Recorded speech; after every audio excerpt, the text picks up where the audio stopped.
성막이 세워진 이스라엘의 첫 수도이자 사무엘이 제사장으로 세워진 실로를 시작으로 사무엘에 의해 기름 부음 받은 사울이 이스라엘의 왕이 되므로 사사시대에서 왕정시대가 시작된 길갈.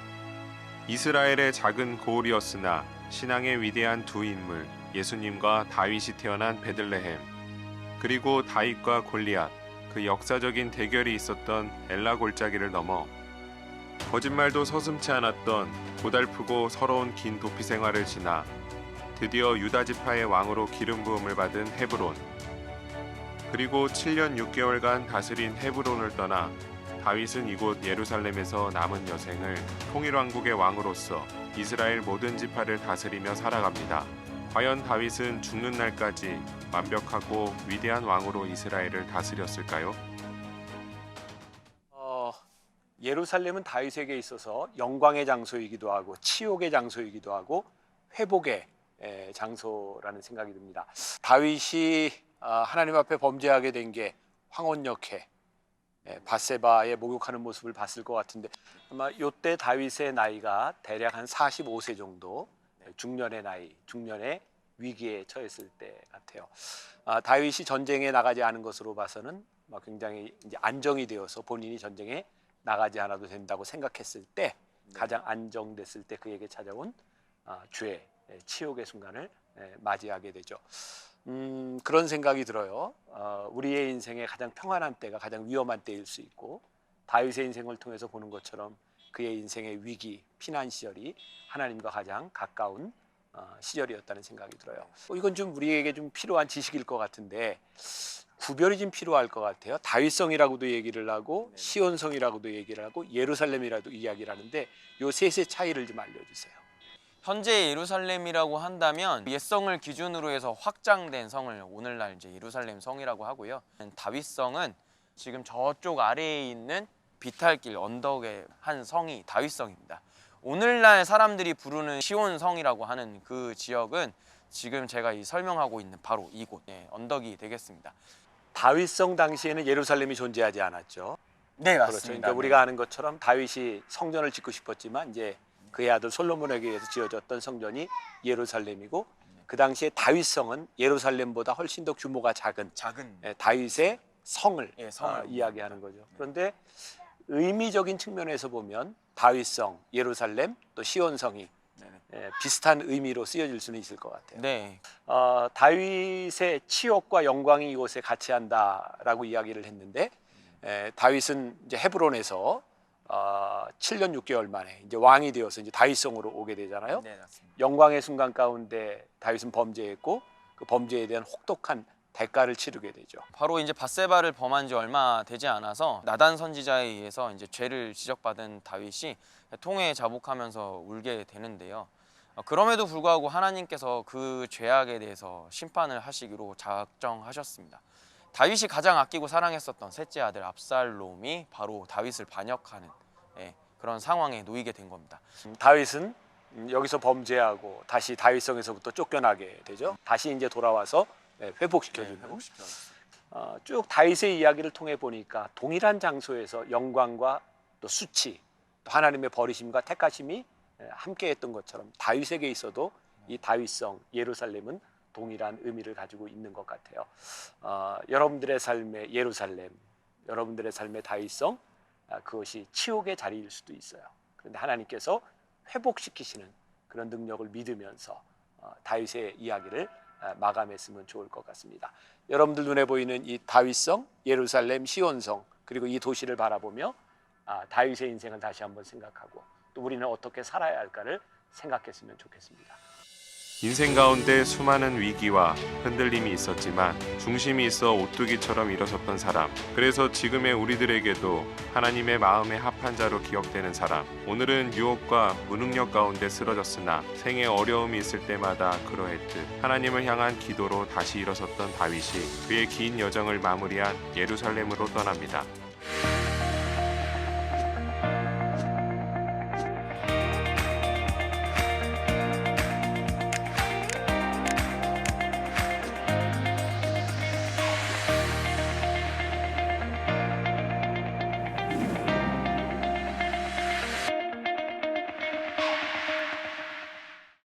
다윗의 이야기 마지막 시간입니다. 제가 쓰러졌으나 다시 일어서다, 이런 제목으로 마지막 말씀을 나누려고 하고요. 오늘 본문 말씀은 뜬금없이 역대상에서 이렇게 뽑아왔는데, 이유는 오늘 다루는 내용들이 너무 방대하기 때문에 그 결론적인 부분을 역대상에서 잘 이야기해 주고 있습니다. 다시 다윗의 이야기를 마무리하는 부분이라 역대상을 가져왔고, 여러분들은 이제 집에 돌아가시면 마지막으로 이 사무엘 상하를 한번 쭉 이렇게 보시면 다윗에 대한 이야기들을 여러분들이 다 알 수 있는 시간이 될 것 같아요. 이 세상에 완전한 사람은 아무도 없습니다. 그렇죠. 아무리 훌륭한 사람도 넘어질 때가 있어요. 다윗에게 있어서도 그에게는 넘어짐의 순간이 있었습니다. 다윗을 보면서 그런 생각을 합니다. 우리가 시종여일하게 끊임없이 우리들의 믿음을 지킨다는 것 참 힘든 일이다. 다윗에게도 쓰러짐의 순간이 있었고, 다윗의 인생에 정말 중요한 것은 그가 일어섰다는 거예요. 그래서 오늘 이 말씀이 우리들에게 주는 교훈이 굉장히 중요하고요, 우리들에게 주시는 힘도 있는 말씀이라고 생각합니다. 우리들의 삶을 잘 이렇게 적용하면서 들었으면 좋겠습니다. 제가 소제목을 이렇게 시작했습니다. 방심은 죄를 부른다. 우리가 너무나 잘 알고 있는 이야기를 다시 한번 우리들이 보면서 다윗을 바라보려고 합니다. 사무엘하 11장 1절부터 2절까지 말씀 같이 한번 봉독해 보겠습니다. 자, 시작. 그 해가 돌아와 왕들이 출전할 때가 되매 다윗이 요압과 그에게 있는 그의 부하들과 온 이스라엘 군대를 보내니 그들이 암몬 자손을 멸하고 랍바를 에워쌌고 다윗은 예루살렘에 그대로 있더라. 저녁 때에 다윗이 그의 침상에서 일어나 왕궁 옥상에서 거닐다가 그곳에서 보니 한 여인이 목욕을 하는데 심히 아름다워 보이는지라. 이 아름다운 여인 누군지 아시죠? 밧세바입니다. 우리가 정말 많이 들었던 이야기입니다. 여러분들에게 도움이 많이 되셨을 텐데 조금 전 영상에서 예루살렘, 그리고 시온성, 다윗성 이렇게 구분을 했어요. 저도 이 구분이 되기 전에는 예전에 그런 생각을 했었습니다. 왕이 왕궁에서 이렇게 옥상에 올라와 있는데 저기 민가에 살고 있는 한 여인이 목욕하는 모습, 그것도 황혼역에 목욕하는 모습을 보고 아름다웠다, 이게 이해가 안 되더라고요. 왕궁에서 어떻게 밖에 있는 사람 목욕하는 분 보고 아름다웠을까? 근데 제가 예루살렘 바로 밑에 있는 다윗성에 가서 보니까 이해가 되더라고요. 다윗성은 그렇게 큰 궁궐이 아니었고요, 거기에서 보면 바로 그냥 다른 이웃집 보는 것처럼 다른 집이 보입니다. 그러니까 밧세바가 거기서 이렇게 목욕을 하고 있는 것을 보았던 거죠. 흥미로운 것은 여기에 밧세바가 아름다웠다라고 기록하지 않고 뭐라고 기록하고 있어요? 아름다워 보이는지라. 그러니까 객관적으로 밧세바가 아름다웠는지 안 아름다웠는지는 모르겠어요. 중요한 건 다윗이 황혼역에 일어나서 왕궁을 거닐다가 저 밖에 황혼역에 목욕하는 여인을 보았는데 아름다워 보인지다라고 하는 것은 이미 다윗의 상태가 욕망에 끌리는 죄를 지을 수 있는 상태가 되었다라고 보는 것이 옳을 것 같아요. 중요한 것은 우리들이 너무 많이 들었던 이야기지만 다윗은 왜 전쟁에 자기의 부하들과 모든 사람들이 전쟁에 나가 있을 때 그는 홀로 왕궁에 남아 있었을까? 이때 다윗의 나이가 좀 전에 45세 이렇게 얘기했는데 어떤 학자는 48세, 오늘날로 얘기한다면 중년의 위기가 찾아온 거예요. 중년의 위기는 사실 인생이 사는 것이 버겁고 힘든 때는 잘 찾아오지 않습니다. 이게 사치스러운 이야기인데요, 중년의 위기는 살만할 때 찾아옵니다. 다윗의 인생에 있어서도 그가 버겁고 힘들었던 시간이 아니라 이제 나라의 왕으로 평정을 하고 힘이 있고 모든 것을 누릴 만한 자격이 있다라고 생각할 때 다윗에게 찾아온 중년의 위기였습니다. 여러분 혹시 오해하지 말고 잘 들으세요.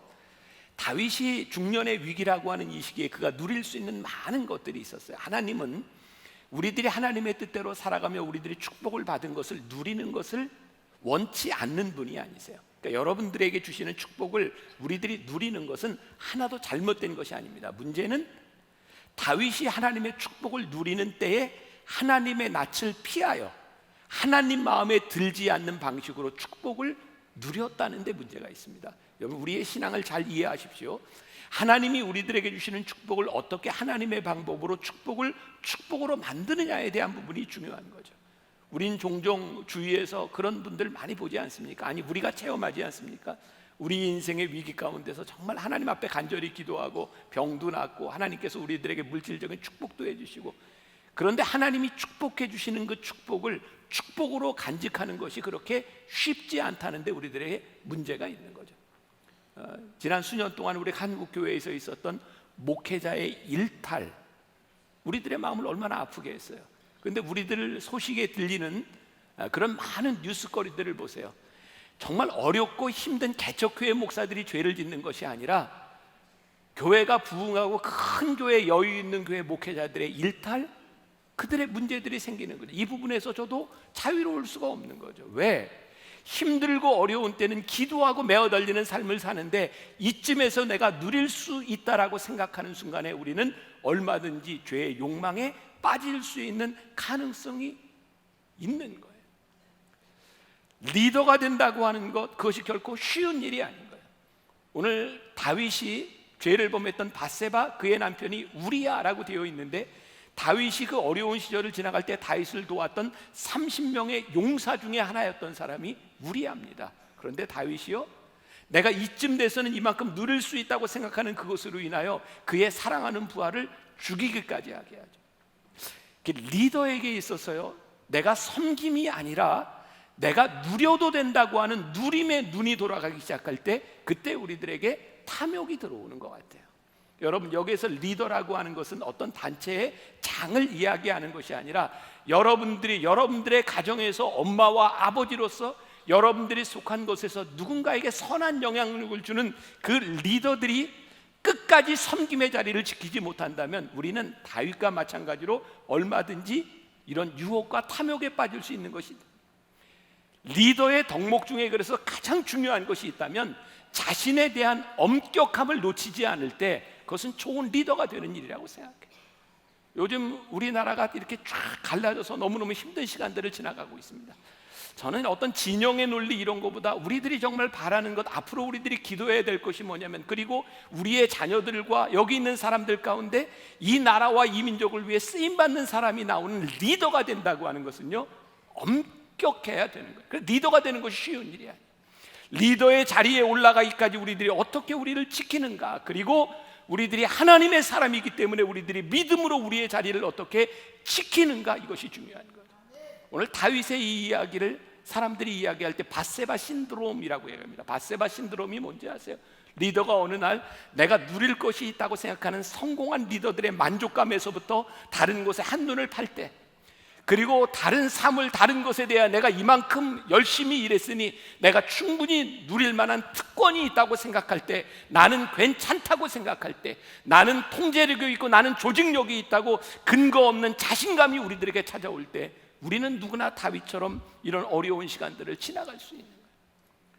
우리가 참 너무 마음이 아프잖아요. 기독교에서도 훌륭한 지도자들이 욕망으로 넘어지는 모습들을 보고, 우리나라의 정치적인 지도자들이 이런 욕망으로 넘어지는 모습들을 바라보고, 하나님께서는요, 잘못된 이런 욕망과 일탈에 대하여 무섭게 경고하세요. 오늘 다윗을 통해 우리들이 알고 있는 이야기죠. 하나님께서 다윗은 자기의 죄를 별로 심각하게 생각하지 않고 내가 이렇게 누릴 수 있다고 생각했을지 모르지만, 하나님은 다윗의 범죄를 무섭게 경고하시고 무섭게 질책하시는 것을 보게 돼요. 사무엘하 11장 27절 말씀 보세요. 그 장례를 마침에, 그 장례가 누구냐면 다윗이 죽였던 우리야입니다. 다윗이 사람을 보내 그를 왕궁으로 데려오니 밧세바의 남편을 죽이고 장례를 지내자마자 밧세바를 왕궁으로 데려와요. 그가 그의 아내가 되어 그에게 아들을 낳으니라. 다윗이 행한 그 일이 여호와 보시기에 악하였더라. 여호와 보시기에 악하였더라. 다윗이 지금 어떻게 생각하느냐, 내가 누릴 만한 자격이 있다에 대한 문제가 아니라 하나님께서 다윗을 바라보며 그가 행한 일이 악하였더라 라고 보고 있어요. 그리고 하나님은 무섭게 다윗에게 심판하시는, 경고하시는 일이 시작되죠. 우리가 잘 알고 있는 나단 선지자를 통하여, 나단 선지자가 와서 다윗에게 이렇게 얘기합니다. 다윗 왕이시여, 어떤 부자와 가난한 사람이 있는데, 부자는 양과 염소가 많은 사람이고 가난한 사람은 어린 암양 한 마리밖에 없습니다. 그런데 이 부자에게 나그네가 찾아왔을 때 이 부자가 그 나그네를 대접하기 위하여 가난한 자의 하나 남은 암양을 데려다가 가져다가 그것을 가지고 나그네를 대접했나이다. 다윗이 뭐라고 해요? 그 나쁜 놈이 누구냐? 내가 그를 그냥 두지 않으리라. 그래서 나단이 당신입니다라고 얘기하죠. 하나님 앞에서 범죄한 것이 당신입니다. 우리아의 아내, 하나님께서 당신에게 모든 것들을 다 허락하셨는데 그 남의 아내를 뺏어다가 그렇게 범죄해야겠습니까? 그리고 다윗에게 무섭게 질책합니다. 정말 다행스러운 것은 다윗은 나단 선지자가 질책했을 때, 그의 죄를 지적했을 때 그가 무릎을 꿇고 하나님 앞에 울었다는 거예요. 시편 51편은 유명한 시입니다. 다윗의 참회시입니다. 정결한 마음을 달라고, 하나님 나에게서 구원을, 성령을 거두어 가지 말라고 다윗이 통곡하며 옵니다. 다윗의 침상이 젖을 때까지 다윗은 거기서 웁니다. 어쩌면 다윗에게 여기에 소망이 있는지 모르겠어요. 그런데요, 그가 죄를 회개했음에도 불구하고 다윗의 인생에 그가 지었던 죄로 인하여 얼마나 참혹한 일을 경험하고 있는가, 성경이 우리들에게 분명히 보여주고 있어요. 여러분 기억하세요? 하나님이 우리의 죄를 용서하십니다. 그러나 우리가 지은 죄에 대한 대가가 그냥 없어지지는 않습니다. 죄의 대가는 무섭고요, 때로는 두려운 일이기도 합니다. 다윗이 범죄하여 낳은 아이, 하나님이 그 아이를 살려주시지 않았습니다. 그 아이가 병들어 죽게 되었을 때 다윗이 하나님께 금식하며 기도합니다. 아이가 죽었어요. 죽자마자 다윗은 밧세바를 위로하고 그리고 밥을 먹습니다. 사람들이 이상하게 여깁니다. 아니, 아이가 죽었으면 통곡하고 금식해야지 죽었더니 바로 밥을 먹느냐? 다윗이요, 하나님 앞에 자비를 구합니다. 근데 하나님이 그 범죄한 자식에 대해 하나님이 다윗을 용서하셨지만 그 대가를 치르게 하셨어요. 이제 다윗은 밥을 먹습니다. 그래, 하나님이 내가 하나님께 모든 죄를 빌었으나 하나님이 대가를 치르게 하셨구나. 그는 밥을 먹습니다. 저는 여기에서 이 말씀이 참 이해하기가 힘들었어요. 하나님 용서해 주셨으면 아이도 살려주셔야 되는 것 아닙니까? 저는 이 부분은 우리의 능력을 떠난 부분이라고 생각합니다. 하나님이 우리를 용서하시되 우리들에게 어떤 벌을, 어떤 것을 우리들에게 하시니 그것은 우리의 영역이 아니라고 생각합니다. 그런데 이 다윗을 보시는 하나님의 마음은 어떤 마음이었을까를 생각하게 되는데, 하나님이 준엄하게 심판하고 계시지만 심판을 받고 있는 다윗을 바라보며 하나님이 참 아프고 힘드셨겠다. 그래서 성경 말씀 사무엘하 12장 24절과 25절에 보니까 이렇게 되어 있어요. 같이 한번 봉독해 봅시다. 이 상황을 보면서 읽어보세요. 시작. 다윗이 그의 아내 밧세바를 위로하고 그에게 들어가 그와 동침하였더니 그가 아들을 낳음에 그의 이름을 솔로몬이라 하니라. 여호와께서 그를 사랑하사 선지자 나단을 보내 그의 이름을 여디디아라 하시니 이는 여호와께서 사랑하셨기 때문이더라. 하나님이 심판하셨는데요, 마음이 아프셨어요. 다윗이 어려움을 당하고 죄의 대가를 치렀는데 그로 인하여 낳았던 아들을 하나님께서 사랑하셨다. 우리가 오늘 붙들어야 될 아주 중요한 말이 있습니다. 하나님 우리를 용납하시고 우리를 회복시키신다는 것. 제가 제일 좋아하는 말입니다. 회복의 하나님을 붙들라. 여러분, 저나 여러분들 가운데 누가 온전하여 죄를 짓지 않고 살 수 있는 능력 있는 사람이 누가 있습니까? 우리는 다 불완전하고요, 여기 있는 여러분들 가운데 누구에도 이야기할 수 없는 여러분들의 욕망으로 인하여 죄 지은 자들이 있어요. 하나님 그거 그냥 지나가시지 않습니다. 여러분들이 지은 죄로 인하여 여러분들이 치러야 될 대가가 분명히 있습니다. 그런데 중요한 것은 하나님께서 죄를 고하고 죄를 회개하는 우리의 심령을 안타깝게 여기시며 우리를 회복시키신다는 사실입니다. 회복의 하나님을 붙들어야 쓰러졌던 우리가 일어설 수 있는 거예요. 죄의 문제는 무엇인지 아십니까? 죄가 무서운 것은요, 우리로 하여금 떳떳함을 상실하게 만든다는 거예요. 제가 다윗에게 있었던, 하나님이 다윗을 용서해 주셨지만 그가 지은 죄로 인하여 그가 당해야 됐던 고통들을 이제 여러분들과 나누려고 해요. 여러분 죄송합니다. 제가 여러분들 죄를 용서하고 하면, 여러분들이 죄를 회개하면 여러분들이 아무 책임도 없다 이렇게 얘기하면 좋을 텐데 성경은 우리들에게 그렇게 이야기하지 않더라고요. 우리들이 죄를 회개하고 하나님이 우리를 회복시키셔도 우리들이 지은 죄로 인하여 우리들이 당해야 되는 고통이 있어요. 그 시간들을 이겨내야 되는 거예요. 다윗이 얼마나 힘든 시간을 지나가는지 아세요? 중년의 위기를 지나서 그의 나이 56살이 되었을 때, 아마 제 나이쯤 되었을 때 다윗의 인생에 가장 어려운 시기를 지나갑니다. 다윗이 여러 여자와 결혼을 합니다. 그 당시에는 정략적인 결혼들이 있었어요. 나라를 이렇게 점령하고 나면 이제 안전을 위해서 다른 여자들을 왕비로 드리고 이런 일들이 고대 중동 지방에 많이 있었던 일이에요. 다윗에게 여러 자녀들이 있었는데 첫 번째 아들의 이름이 뭐냐면 암논이라는 아들이었어요. 이 상황만 아시면 돼요. 이름은 기억 못 하셔도 좋아요. 그리고 다윗에게는 압살롬이라고 하는 배다른 또 아들도 있었어요. 근데 압살롬에게 여동생이 하나 있었는데 다말이라는 여동생입니다.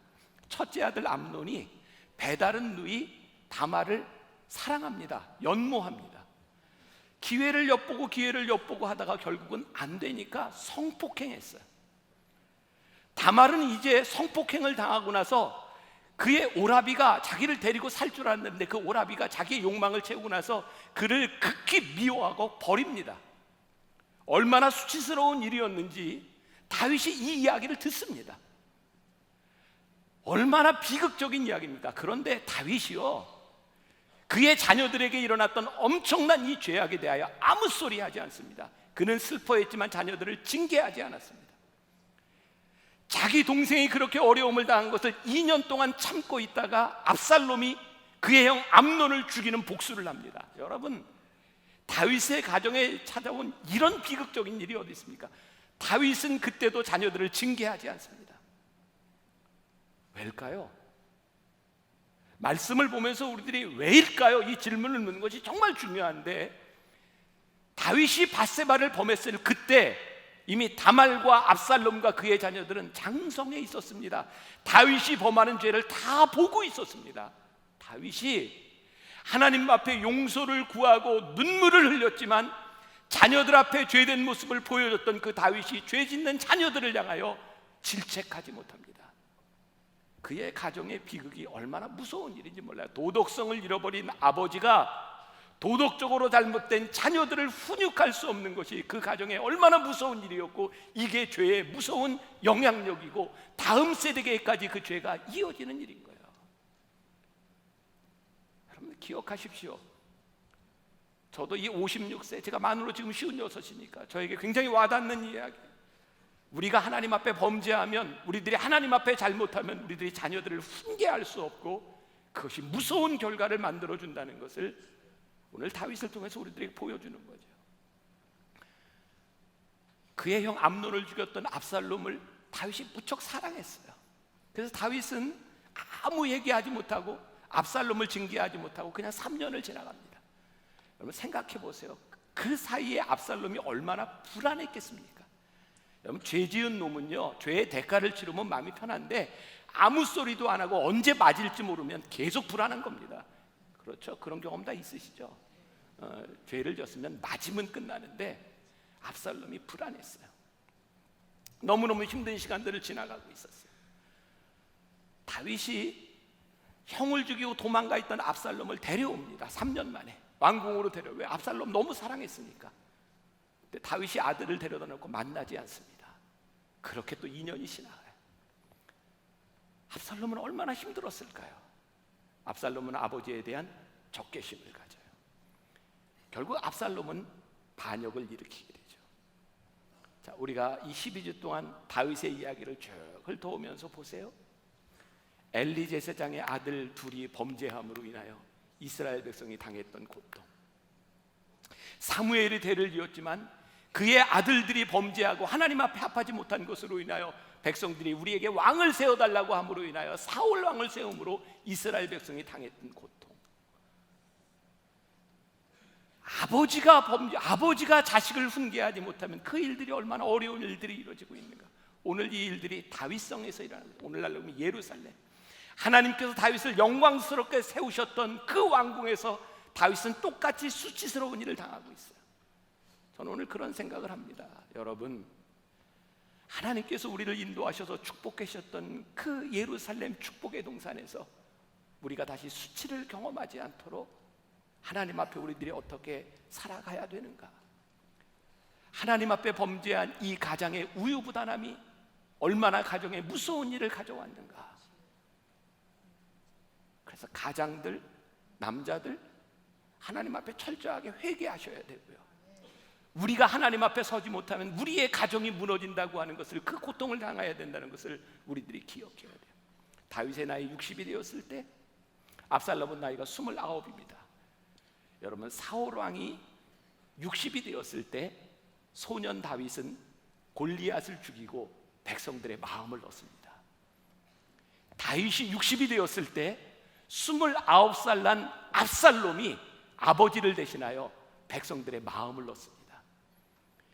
왕이 일이 많아지고 노쇠하니까 압살롬이 사람들을 대신 재판하고 사람들의 어려움들을 들어주면서 사람들의 마음을 얻습니다. 그리고 압살롬이 33살 되었을 때, 참 묘하죠? 다윗이 23살 되었을 때 헤브론의 왕이 되었거든요. 압살롬이 33살 되던 해에 헤브론으로 가서 반역을 일으키고 왕이 됩니다. 다윗은 이제 아들 압살롬에게 쫓겨가는 신세가 돼요. 사무엘하 15장 14절에 그 장면이 나오고 있는데요, 다윗이 예루살렘에 함께 있는 그의 모든 신하들에게 이르되 일어나 도망하자.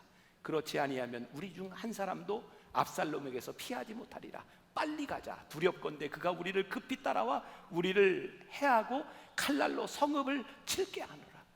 다윗이 지금 뭐라고 얘기하냐면 사람들에게 우리 함께 도망하자. 다윗이 자녀들에게도 책임을 회피하더니 나이 60이 넘어서 아들에게 쫓겨가면서도 사람들에게 이제 도망하자라고 했는데 싸우려고 하지 않습니다. 언제부턴가 다윗은 굉장히 무기력한 사람이 되고요, 도망하는 중에 시므이라고 하는 사람이 다윗을 저주할 때 그 저주도 그대로 받습니다. 저는 이 사무엘하 12, 13, 14, 15, 16 여러분들 가서 꼭 보세요. 이 상황을 보면서 그런 생각을 합니다. 왜 다윗은 이렇게 변했을까? 전 두 가지를 생각합니다. 하나는요, 다윗의 인생이 너무 곤고하고 그의 죄로 인하여 너무 힘들어서 이제 그의 인생을 체념하고 있구나, 그런 가능성이 하나 있고요. 또 하나는 그래도 다윗이 하나님 앞에 회개하고 돌아와서 이 모든 상황 가운데서 내가 이렇게 하려고 하지 않고 하나님께 맡기겠습니다 라고 하는 믿음으로 다윗이 지금 이렇게 무기력한 것 같지만 하나님을 의지하며 피난을 가고 있구나, 이렇게 생각할 수 있을 것 같아요. 아무튼 지금 이제 앞으로 몇 장 가운데 지금 여기서 다 요약을 하지 못하지만 압살롬이 이제 승기를 잡고 다윗을 이제 잡아 죽이면 전쟁이 끝나는 상황이 옵니다. 그런데 거기에 압살롬의 책사였던 아히도벨이라고 하는 사람이 압살롬에게 이렇게 얘기합니다. 지금 여기서 우리가 가서 다윗만 죽이고 오면 됩니다 라고 막 이야기를 하는데, 이걸 제가 다 설명할 수 없는 게 지금 제가 참 답답하긴 한데 이게 굉장히 드라마틱한 얘기들이 여기 지금 있어요. 거기에 다윗의 첩자였던 후세라고 하는 사람이 다른 전략을 냅니다. 그러지 맙시다, 우리가 여기서 한꺼번에 다 쓸어버려야 됩니다. 그러면서 이렇게 얘기를 하다 보니까 이 압살롬이요, 다 이해가 되셨죠? 네, 압살롬이 다 얘기를 못해서 죄송해요. 압살롬이 그 후세의 이야기를 듣고 결국 여기서 패망하게 됩니다. 마하나임 그 에브라임 숲에서 압살롬이 죽는데요, 이 성경을 보면은 이건 전쟁이 아니었어요. 하나님께서 심판하시는 장면이었습니다. 그리고 놀랍게도 그 압살롬이 자랑하던 그의 아름다운 머리가 이렇게 나무에 걸려가지고 이제 가슴에 창이 찔려서 죽게 되죠. 결론을 이야기합니다. 다윗은 결국 예루살렘으로 귀환합니다. 다시 왕이 됩니다. 회복됩니다. 지금 오늘 우리가 다룬 이 이야기, 정말 많은 분량의 밧세바를 범한 것으로부터 그의 가정에 일어났던 비극을 보면 우리는 다윗을 바라보며 하나님 마음에 합한 사람이다 이렇게 얘기하는 것이 정말 불가능한 일이고, 다윗은 어쨌든 전쟁 중에 하나님이 쓰신 사람이었는지 모르지만 그의 인생은 정말 비참한 사람이었습니다.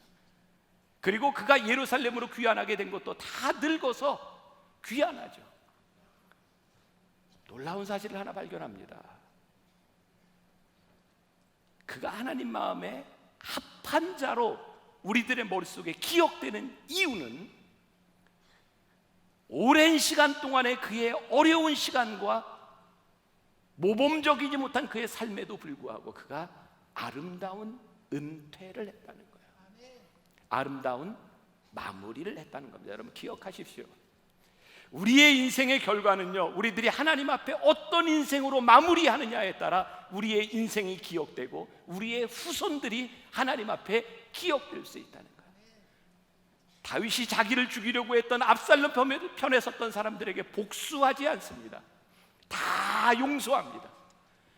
그리고 다윗은 그때부터 준비합니다. 아들 솔로몬에게 어떻게 나라를 치리하게 할지, 그리고 그가 그렇게 원했던 예루살렘 성전을 짓지 못하고 그 아들이 성전을 지을 수 있도록 그는 차근차근 준비하며 은퇴를 준비하며 아들에게 물려줍니다. 그리고 그는 제사장들, 레위인들을 살아갈 수 있도록 방법을 알려주는데, 어쩌면 전 그런 생각이 들더라고요.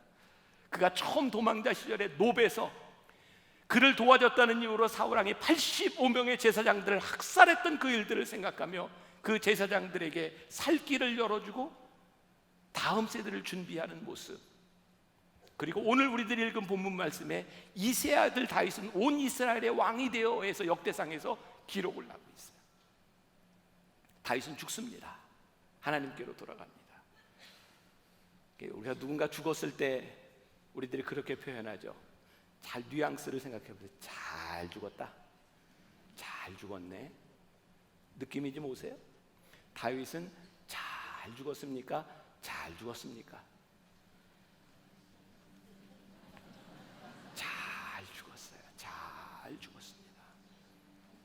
다윗이 하나님 마음에 합한 자로 아름답게 우리들에게 기억되는 것, 그의 마지막에 그의 인생이 아름답게 잘 마무리가 되었어요. 하나님의 마음에 합한 사람, 저는 마지막을 잘 살아내는 사람이라고 생각해요. 죄송합니다. 저는 이렇게 나이가 그렇게 많지 않죠. 제 마음의 꿈이에요. 은퇴도 잘 하고 싶고, 마지막에 하나님 앞에 갈 때도 잘 죽고 싶고. 여러분들의 삶이 가장 아름답게 보이는 건 하나님 앞에 잘 살다 잘 죽는 겁니다. 다윗이 범죄하였으나 하나님 앞에 간절히 기도해요. 하나님이시여, 하나님이시여, 하나님은 나의 하나님이십니다. 하나님, 다시 나로 하여금 죄에 빠지지 않도록 나를 붙잡아 주세요. 주의 성령을 나에게서 거두지 말아 주세요. 다시는 다윗은 갈망하는 마음으로 다시 하나님 앞에 서요. 제가 지난주 월화수 싱가포르의 한인들 집회를 하면서 정말 깜짝 놀랐어요. 우리 교인들이 그렇게 많이 거기서 이렇게 살아가고 있구나. 이 방송을 또 들을 텐데 여럿이니까 여기 누군지는 잘 모를 거예요. 어떤 여자분이 그러더라고요.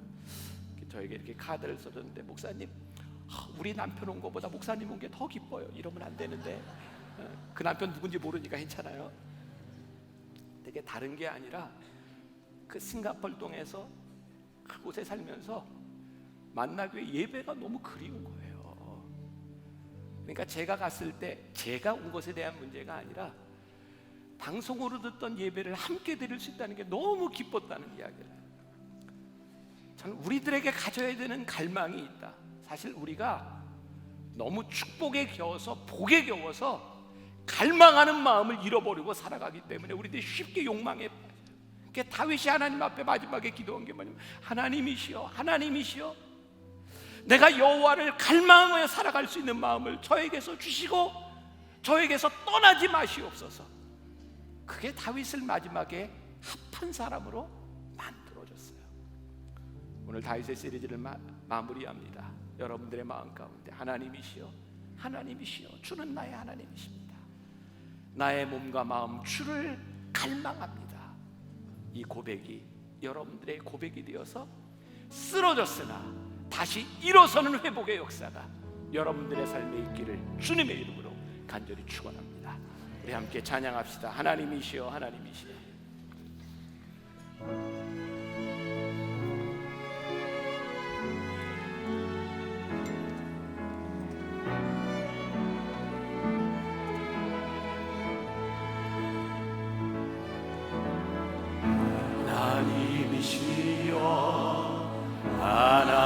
하나님이시여, 주는 나의 하나님이시로다. 나의 몸과 마음 갈망하며 이제 내가 주께 고백하는 그렇습니다. 여호와는 나의 힘이요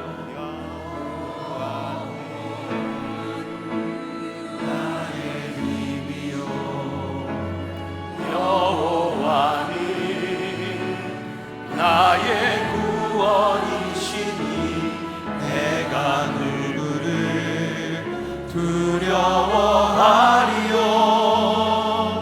여호와는 생명의 피난처시니 주의 인자가 생명보다 나으므로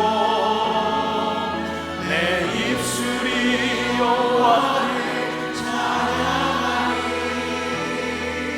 내 평생에 주를 찬양하며 주의 이름으로 내 손 들리라. 하나님이시여, 하나님이시여, 우리의 마음에 간절함이 있습니다. 하나님이시여, 다윗이 주를 향한 갈망함을 가지고 끝까지 하나님 앞에 섰던 나의 삶. 하나님, 우리가 넘어졌으나, 우리가 쓰러졌으나, 주님, 우리가 범죄하였으나 다시 주를 갈망하며 일어서기를 원합니다. 주님, 다윗의 인생의 어려운 때를 지나갔던 것처럼 우리 성도들 가운데 죄로 인하여 힘들고 어려운 시기를 지나가는 사람이 있습니까? 주님 함께 하실 것을 믿으며 우리를 새롭게 일으키실 것을 믿으며 나아가기를 원합니다. 두려워하리요. 여호와는 생명의 피난처시니 주의 인자가 생명보다 나으므로 내 입술이 여호와를 찬양하리. 우리 함께 일어나 찬양합시다. 평생에 주를 찬양하며 주의 이름으로 내 손 들리라. 주의 인자가 생명보다 나으므로 내 입술이 여호와를 찬양하리. 내 평생에 주를 찬양하며 주의 이름으로 내 손 들리라. 하나님이시여, 하나님이시여, 주는 나의 하나님이시로다. 다윗은 쓰러졌으나 넘어졌으나 다시 일어섰고 여호와를 향한 갈망으로 그의 인생이 아름답게 마무리됨으로 인하여 우리는 다윗이 하나님 마음에 합한 사람이라고, 다윗은 하나님의 뜻대로 살아간 사람이라고 그렇게 기억하고 있습니다. 오늘 예배하는 우리 성도들 가운데 혹시 넘어진 자가 있습니까?